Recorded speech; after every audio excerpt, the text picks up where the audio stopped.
Venant d'arriver au poste où il avait été nommé dans l'ancien pays de Chu, Wang Yunsang se proposait de faire l'ascension du mont Dragon-Tigre, dans l'intention de rendre visite au Maître Céleste. À hauteur du lac, à peine était-il monté en bateau, qu'un homme, manœuvrant une petite barque, accostait et se faisait introduire par les bateliers. Wang le reçut. D'une grande prestance, le messager tira de devant sa poitrine une carte du Maître Céleste. « Nous avons appris que votre noble escorte allait nous honorer de votre visite.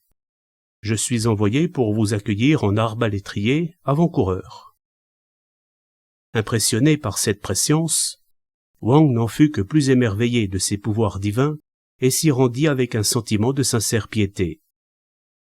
Le Maître Céleste avait disposé une collation pour le recevoir. La plupart des gens à son service n'avaient guère l'air de communs mortels, tant par le costume que par la coiffure et la barbe. Le messager se tenait aussi à ses côtés. Un moment plus tard, il se penchait à l'oreille du Maître Céleste, qui se tourna vers Wang. « C'est un compatriote à vous. Ne le connaissez-vous pas ?» Comme Wang lui demandait de qui il s'agissait, il ajouta « Li Zuo-tu, le dieu de la grêle dont l'histoire a été transmise de génération en génération. »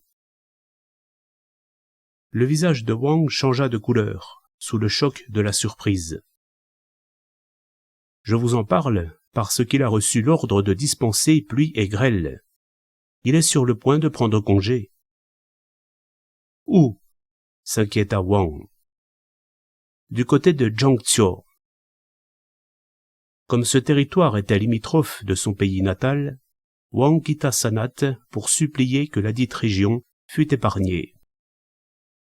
Comment se dérober à l'ordre sacré de l'empereur d'en haut? La quantité de grêle prévue est chiffrée. Wang s'en désolait. Le Maître Céleste resta longtemps plongé dans ses pensées, puis se tourna vers le responsable de la grêle. En envoyant le plus gros dans les montagnes et les vallées perdues, il serait possible de ne pas trop endommager les récoltes. Et il ajouta la recommandation. En présence de notre invité de marque, de la civilité, pas de brutalité. Le dieu sortit. Soudain, au milieu de la cour, de la fumée se produisit sous ses pieds, et l'éther se mit à tournoyer au ras du sol. Un quart d'heure plus tard, une force puissante le soulevait à hauteur des arbres de la cour, et bientôt, plus haut encore, au-dessus des tours et pavillons.